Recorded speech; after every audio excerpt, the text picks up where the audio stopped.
好吗？这次为什么又？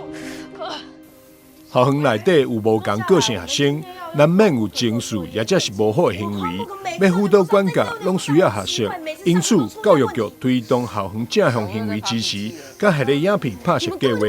透过无同情境的影片，提供老师灌溉应对甲参考。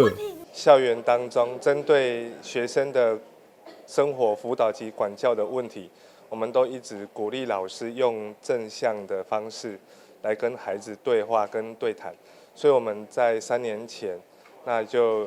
提出所谓正向行为支持这个概念，那把它运用在班级教室内的班级经营、师生的对话，甚至是家长的亲师沟通。一个老师有时候要面对20-30位的小朋友，他可能找不到一些好的作为或者好的策略，所以就由我们研发团队来提供这些微电影的小影片。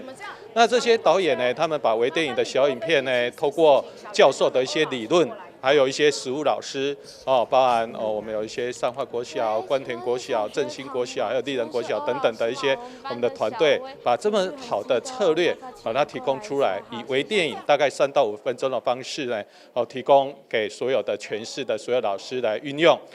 这项计划2档外来已经完成23部影片，由无同学校合作拍摄。学者嘛提供意见，每一部呈现学生不合老师管教时，教师会当采取的技巧。把这样的一个预防的概念带给老师，那其实最重要是老师你要建立好跟学生相关的一个行为的规范，然后呢教导行为规范，不要以为孩子都知道。记得我们疫情的时候，我们连戴口罩我们都要怎样去明确的去教导的。那第3个是不要等孩子有问题还说你哪边做错了，其实老师你要很明确的，当孩子没有问题，当他表现好，不要觉得他应该就要主动跟他说谁你哪边做得很棒。那这是我们所谓的具体行为的一个赞美，这个在研究上有非常多的一个研究的根据。影片虽然拢只有短几分钟，但较真实呈现校园可能发生的情形。教师嘛会当透过影片，掌握正向行为支持技巧，正向处理学生行为，也就是情绪，达到预防师生冲突的发生。台湾新闻张秀维采访报道。